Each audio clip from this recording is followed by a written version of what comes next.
la palabra para contestar a las diferentes preguntas que le han hecho los portavoces de los diferentes grupos políticos. Muchas gracias, señora presidenta. No sé si seré capaz de acordarme de todo, pero, en fin, intentaré resumir un poco.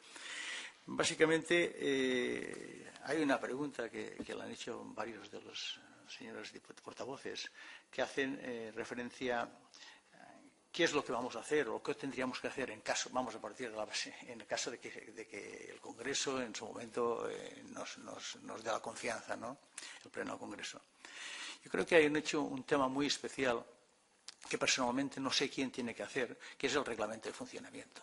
El reglamento de funcionamiento puede darnos la posibilidad de trabajar mucho o puede cercenarnos esa posibilidad. Por lo tanto, no sé si el reglamento lo tiene que hacer la propia Comisión, no sé especialista, no sé si lo tiene que hacer el Congreso, no sé si lo tiene que hacer el Ministerio de Defensa, pero alguien, o el Gobierno, alguien tendrá que hacer un reglamento. Yo creo que hay que estar muy atentos para que ese reglamento nos dé la posibilidad de poder trabajar, porque en ese momento la ley dice que hay 2 reuniones ordinarias al año y las otras son todas extraordinarias. Bueno, por tanto, cuando se legisló se pensó en que eso tenía que ir a marcha lenta. Yo me quedé sorprendido.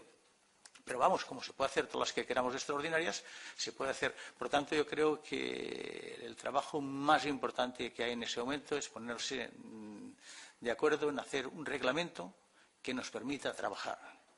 La comisión es un órgano colegiado, por lo tanto, cada uno tiene que hacer sus aportaciones y al final saldrá lo que tenga que salir. Pero yo creo, personalmente, soy una persona, y algunos de ustedes me conocen, muy dialogante, muy capaz de llegar a acuerdos, que yo creo que la vida es eso, la vida es saber llegar a acuerdos porque la verdad absoluta no existe. Sobre todo no existe cuando sales de la política, que es mi caso. Y en ese momento no tengo ningún cargo político y creo que no he cometido ningún pecado para estar en la política durante unos años. Y en ese momento no estoy en la política y hace 5 o 6 años o 7.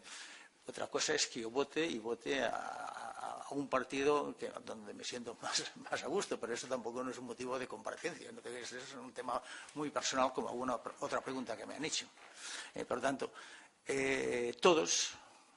todos, y yo lo he dicho siempre, cuando estaba en la política activa, llega un momento en que tienes que dar un paso atrás y hay que dejar que entre savia nueva en las Cortes, en el Congreso, en el Senado, en los ayuntamientos, en todas partes. Y yo eso ya lo hice hace años y, por tanto, la política, digamos, que me la miro a una cierta distancia y, por tanto, quizá la veo con más colores y en más dimensiones que cuando la mirabas muy de cerca. Por lo tanto, he pasado durante muchos años, estando aquí en Madrid o estando en mi pueblo, en la provincia, trabajando por una línea tal, y en ese momento yo estoy al margen de eso. He estado en la Comisión Nacional del Sector Postal, he estado en otras cosas y me dedico a hacer las aportaciones que mi experiencia, como aquí se ha dicho, mi experiencia me... Por tanto, ¿cuál es mi posición? Pues efectivamente, primero sería bueno, y se lo digo a ustedes que sí que pueden hacer mucho al respecto, que el que tenga que hacer el reglamento, que lo haga pensando en una comisión dinámica y que tenga capacidad de trabajar. Y yo me lo he mirado, me lo he estudiado un poco, y aunque la ley de nuestra creación y tal, es muy corta, son pocos artículos, la capacidad es muy grande de actuar. Soy consciente. Por tanto, la carga será muy importante. Es una cosa nueva. La gente no lo sabe, pero yo creo que muy pronto habrá mucha gente que hará propuestas desde las Fuerzas Armadas, para que efectivamente se den soluciones. La modernización también pasa porque encontrar ese encaje entre el funcionamiento normal del ejército y la vida privada de los militares. Si nosotros queremos un ejército moderno, tenemos que pensar cómo también encajamos la función del ejército, por ejemplo, con la formación, con la universidad, como hacen en otros países, donde efectivamente el ejército y las universidades funcionan de una forma muy paralela y, por tanto, la gente aprovecha su estancia en el ejército, que muchas veces no es para toda la vida, para tener una formación importante para que luego, a partir de cierta edad, pueda dejar el ejército y continuar su vida privada. Por lo tanto, es un tema complejo, es para hacer una tesis. Y, por tanto, yo tampoco, en 5 minutos, no lo voy a resumir todo. Pero, en todo caso, refiriéndome a otras preguntas, el ejército ha hecho un esfuerzo muy especial para irse adaptando a la modernidad. Yo conozco el ejército del 77, del 90, 80, 75, 77, 78, 80, ¿no? Y no tiene nada que ver con el ejército que tenemos ahora.